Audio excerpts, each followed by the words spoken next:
파이썬 알고리즘 3.6절 그래프 탐색에 대해서 공부해 보도록 합시다. 그래프 탐색 또는 순회란 것은 어떤 그래프의 하나의 정점을 시작해서 모든 정점을 한 번씩 방문하는 작업입니다. 실제로 많은 문제들이 단순히 이제 이런 그래프 탐색만으로 해결되는 경우가 많습니다. 예를 들어서 어떤 전자회로에서 어떤 두 단자가 연결되었는가 이런 것도 그래프 탐색만으로 해결이 되고, 뭐 미로 탐색 문제도 미로를 그래프로 바꾼다면은 어떤 점에서 어떤 노드에서 다른 노드까지의 어떤 그 그래프 이제 경로가 있는지 그것을 이제 그래프 탐색으로 탐색하는 것만으로서 문제가 해결되는 경우가 많습니다. 자, 다시 자료 구조를 한번 생각을 해보면, 자료 구조에서 선형 자료 구조들 있죠. 선형 자료 구조들, 리스트나 뭐 스택이나 큐 이런 것들은 모든 노드들, 모든 자료들이 일렬로 이렇게 앞뒤가 있어가지고 이제 어떤 순회한다는 것이 상당히 단순합니다. 이제 그냥 처음에 것부터 순서대로 가면 되죠. 그런데 그래프에서는 이제 어떤 순서, 그래프나 트리나 이런 거에 어떤 순서가 없죠. 그래서 순회하는 방법이 다양합니다. 자, 그래서 이런 그래프 탐색 또는 순회, 이제 순회나 탐색이나 비슷한 용어입니다. 자, 그래프 탐색에 완전 탐색의 개념을 적용하면은 모든 정점을 체계적으로 방문할 수 있는 두 가지 중요한 방법을 얻을 수가 있습니다. 자, 이것은 우리가 이미 많이 들어본 깊이 우선 탐색과 너비 우선 탐색입니다. 자, 깊이 우선과 너비 우선을 살펴보기 전에 일단 우리가 그래프를 먼저 표현을 하는데, 우리는 여기서는 딕셔너리와 집합을 이용해서 한번 표현을 해보았습니다. 예를 들어서 이런 그래프가 있다고 하면은, 이제 그래프는 요렇게 요거 하나가 엔트리죠. 엔트리여가지고 요 키와 이제 밸류, 이 키에 해당하는 밸류 이런 식으로 해서 나타낼 수 있습니다. 요게 이제 파이썬의 딕셔너리가 되겠죠. 그리고 요거는 집합이 되겠죠. 하나의 집합. 그래서 이렇게 해서 정점 A는 이제 정점 B와 C에 연결되어 있고, 정점 B는 정점 A와 D에 연결되고, 이렇게 나타낼 수가 있죠. 이렇게 나타내면 우리가 이제 요거를 보면은 이제 그래프가 대충 어떤 형태로 생겼는지를 거꾸로 여기에서 이런 것들을 추론을 생각보다 조금 더 이제 하기가 편하기 때문에 요런 식의 표현을 한번 사용해 봅시다. 자, 그렇다면 먼저 깊이 우선 탐색, depth first search를 한번 생각해 봅시다. 깊이 우선 탐색은 이제 어떤 모든 갈 수 있는 길을 다 가보는 거죠. 다 가보는데 어떤 방법으로 가느냐 이런 차이가 되는데, 그 중에 이제 깊이 우선 탐색은 어떤 시작 정점에서부터 아무데나 인접한 정점 아무데나 먼저 출발해서 계속 진행을 해 나갑니다. 그래서 예를 들어서 A에서 B로 진행하고, B에서 D로 진행하고, D에서 다시 C로 가고, C에서 E로 가고, E에서 G로 가고, G에서 H로 갔다 옵니다. 자, 요까지 딱 갔습니다. 여기에서 다시 안 간 데로 가려고 하니까 안 간 데가 없죠. 안 간 데가 없으면 어떡합니까? 왔던 데를 다시 되돌아가는 거죠. 되돌아가서 G에서 다시 안 간 데가 있나를 보는 거죠. G에서 더 이상 안 간 인접 정점이 없죠. 그럼 다시 E로 되돌아가고, E에서도 인접 정점들이 전부 다 이제 이미 방문한 곳이니까 다시 C로 돌아가고, C에서도 방문 안 한 이웃 정점이 없으니까 D로 돌아가고, D로 돌아와 보니까 아직까지 방문 안 한 인접 정점이 있죠. 그럼 F로 갑니다. F로 가서 F에서도 더 이상 방문하지 않은 인접 정점이 없으니까 D로 되돌아오고, 자, 이제 D도 더 이상 방문하지 않은 인접 정점이 없으니까 B로 되돌아오고, B에서 A로 되돌아오고, A에서 찾아보니까 인접 정점 중에 방문하는 게 없으니까 끝 해서 이렇게 방문을 완료하는 것입니다. 이렇게 하면은 이제 깊이 우선 탐색이 되는 것이고, 이것은 어떤 현재 정점에서 갈 수 있는 정점을 무조건 일단 들어가 보는 그런 전략, 그러니까 완전 탐색하는 그런 전략으로 이제 처리를 한 것이죠. 자, 깊이 우선 탐색 알고리즘은 이와 같이 나타낼 수 있습니다. 여기에서 지금 우리가 아까 여기서 그래프라는 것을 우리가 어떻게 했는가 하면은 아까 요런 식으로 이제 인접 리스트 딕셔너리와 집합을 이용해서 나타냈습니다. 자, 그래서 이제 visited는 이제 이미 방문한 정점의 집합이고, 이제 그래프 스타트는 시작 정점입니다.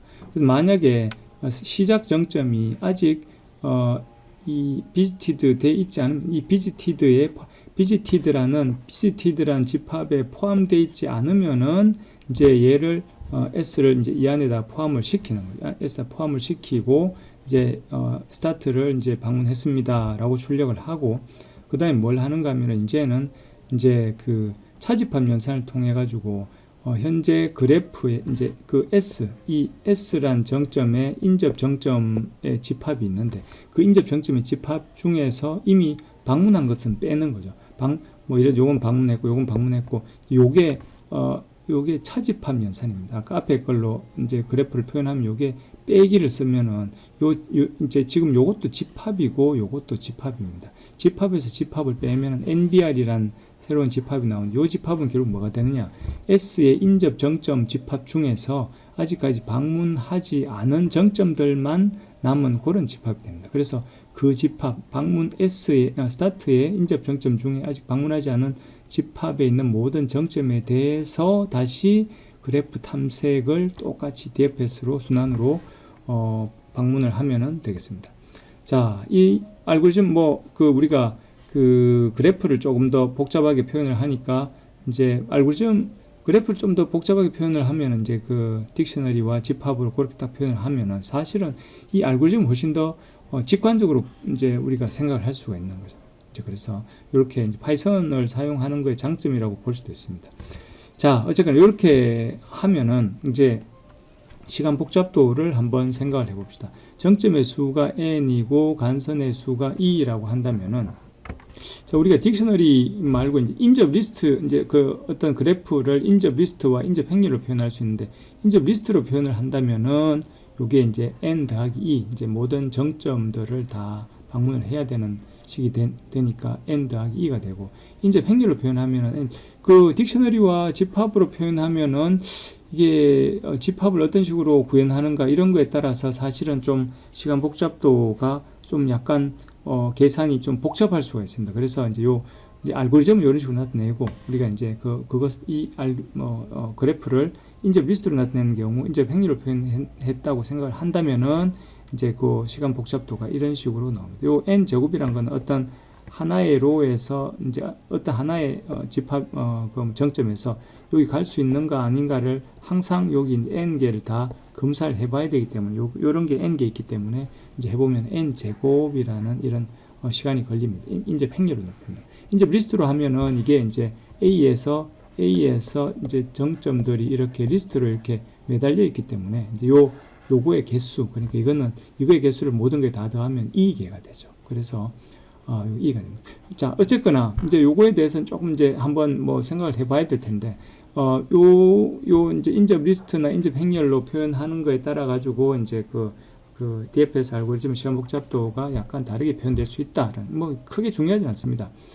그래서 이제 이런 거는 n 더하기 2 이런 식으로 나오면은 이제 히소그래프라는 거는 이제 어떤 노드의 이제 정점의 수에 비해서 이 간선이 몇 개 안 되는 경우 이런 것을 히소그래프라고 하죠.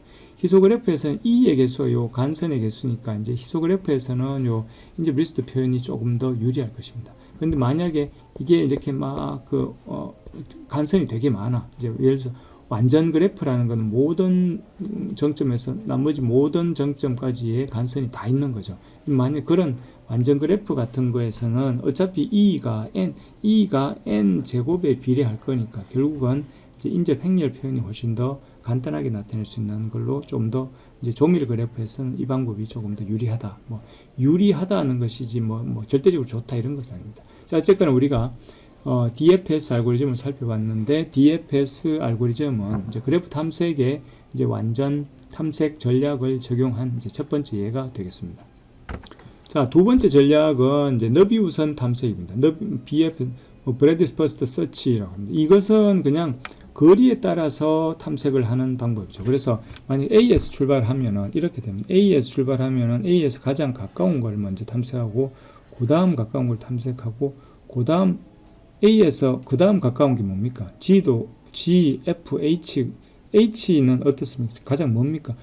H도 이렇게 보면 H까지 거리도 3이죠. G까지 거리도 3이잖아. 이렇게 이제 요런 것들을 탐색하는 요런 순으로 탐색하는 것이 너비 우선 탐색의 전략입니다. 자, 너비 우선 탐색을 위해서는 Q를 사용한다 이런 거 우리가 많이 들어봤을 겁니다. 자, Q를 이용해서 제일 처음에 어떤 Q가 있는데 제일 처음에 A를 이 안에 넣어 놓습니다. A가 있는 상태에서 시작합니다. 그럼 A를 꺼냅니다. A를 꺼내고 A에서 갈 수 있는 거 B랑 C를 갈 수 있는 B, C를 여기다 넣습니다.